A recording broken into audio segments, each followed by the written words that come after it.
Sumainyo ang Panginoon. So tayo po ngayon ay isang patuloy na pag-aabang sa dakilang kapistahan ng kapanganakan ng ating Panginoong Jesucristo. Tayo ngayon ay nasa ikatlong linggo at ang tawag na natin ay linggo ng Gaudete. Sa panahon din ng Quaresma ay may linggo din ng kagalakan bago dumating ang linggo ng muling pagkabuhay. Ang tawag na natin doon ay Laudate Sunday. So bahagi pareho ay tumutukoy sa isang pananabik. At tama naman yung ating mga pagbasa ngayon na nakita natin mula sa aklat ni Propeta Sophonias.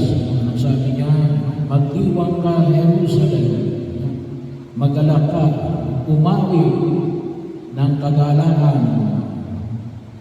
Ganon din ang paanyaya ni San Pablo sa mga taga-Pilipos sa ikalawang pagbasa na tayo ay tunay na magpuno ng kagandahang loob ng Diyos.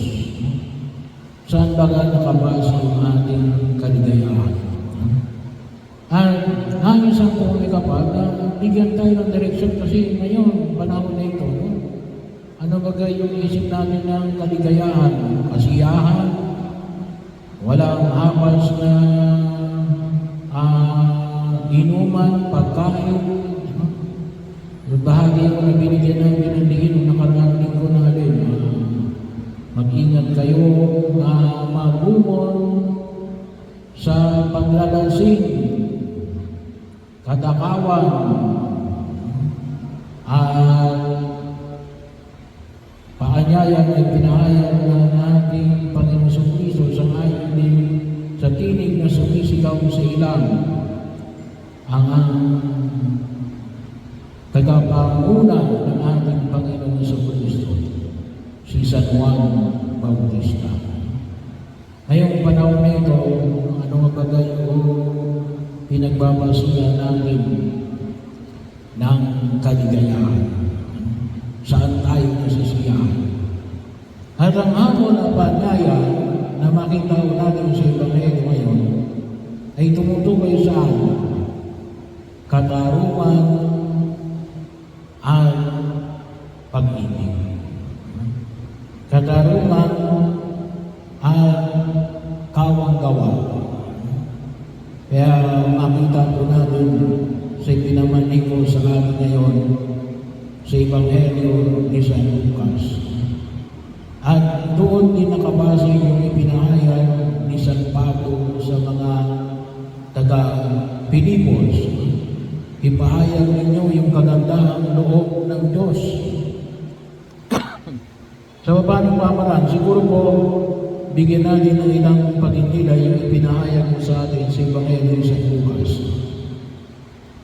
Tulad na kapag mayroon kang dalawang baro, ipamahagi mo ang isa. Well, yung sabihin, tumutukoy ito sa kapag may dalawa kang baro, ay ibig sabihin, yung ipamamahagi mo ay yung iyo. Yung iba kasi gusto nila, sila ay maging, kung tawagin natin ay yung kung minsan ay gusto natin tularan, yung isang kukuha ng gamit, yung pagkatapos ibibigay sa iba. Hindi yun. Ipamigay mo yung iyo, wag mo ipamigay ang hindi iyo. Ang bahagi mo na kung saan ay huwag natin kalimutan na kuminsan para tayong mga komunista, gusto natin kunin yung pag-aari ng iba pagkatapos ibibigay natin sa iba. Hindi ho.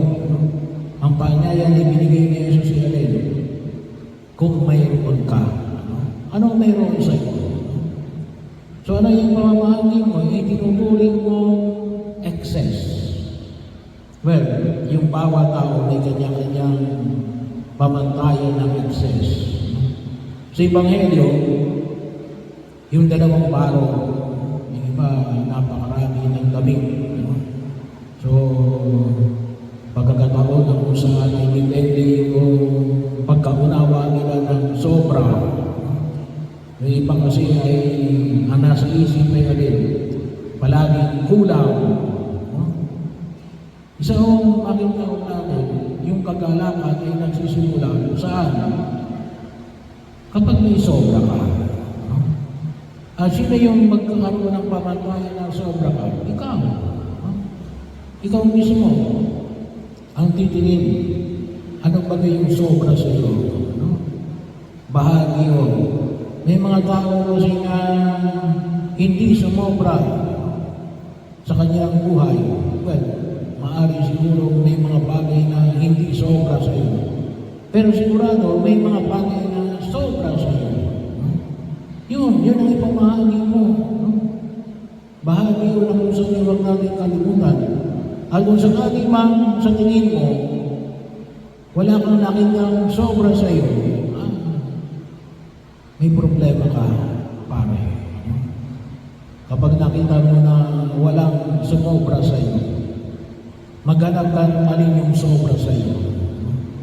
Kasi kung walang sobra sa iyo, ay parang kalunos-lunos yung katatayuan mo.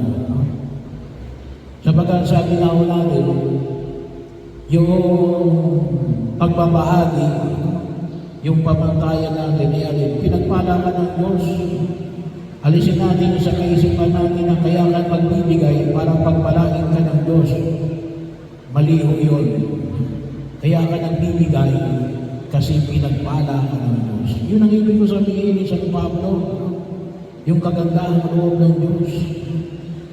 The very fact na ikaw ay nakapagbibigay, pinagpala ka na ng Diyos. Bahagi mo yun.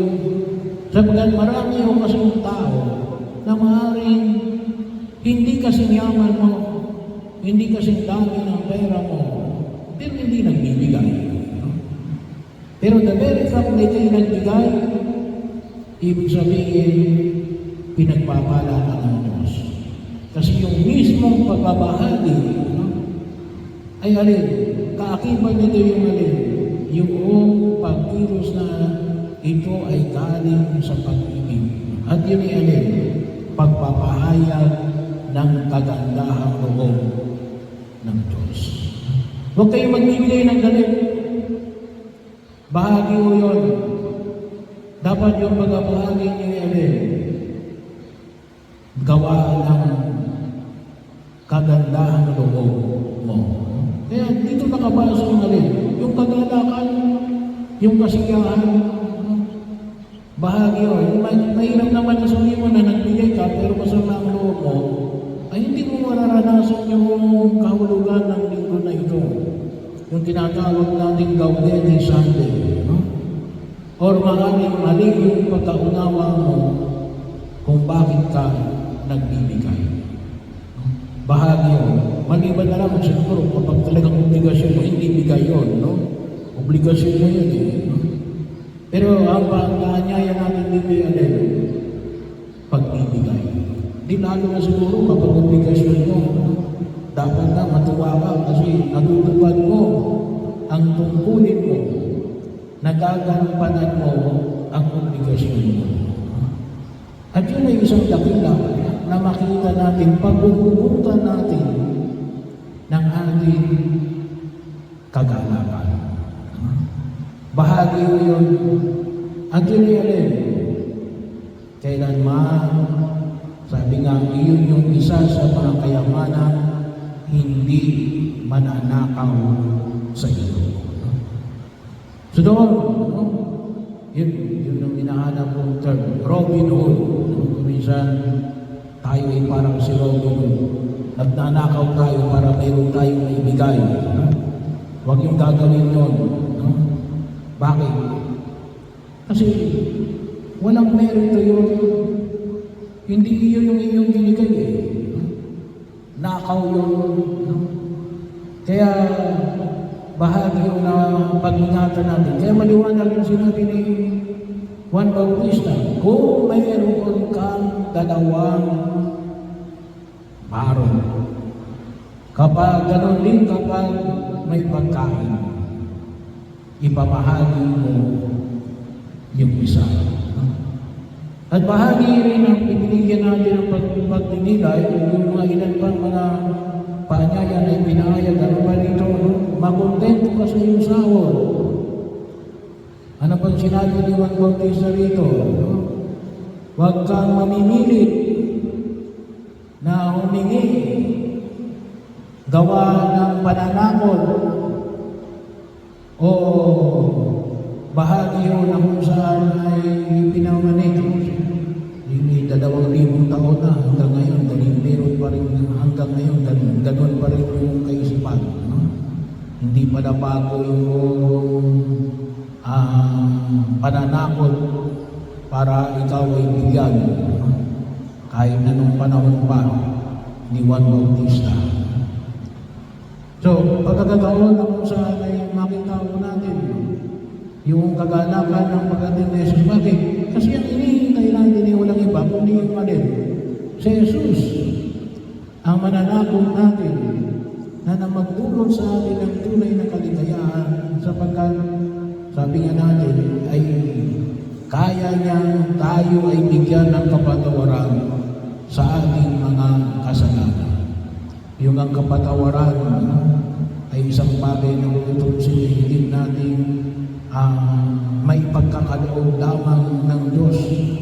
E di yung mga pangunahin natin pangilang sa daigdig na ito ay kaya niya rin ibigay sa atin. Kaya nga, bahagi o yung isa o sa tunay na kaligayahan na dulot ng ating pananampalataya ay tutulungan tayo natin na sabi nga natin na makita natin yung tunay na pinanggagalingan ng buhay natin. Kasi almsgiving is an antidote for greediness. Kaya yung iba bakit hindi sila maligaya? Suwapang no? Eh, huwag kalimitan kapag sinabi natin, baka tayo hindi natin nakakaranas ng kaligayahan, baka sumuwapang tayo, no? Hindi, no? Iwasan yung kaswapakan. Sigurado, kayo ay tunay na pupunuin ng kaligayahan ng Diyos.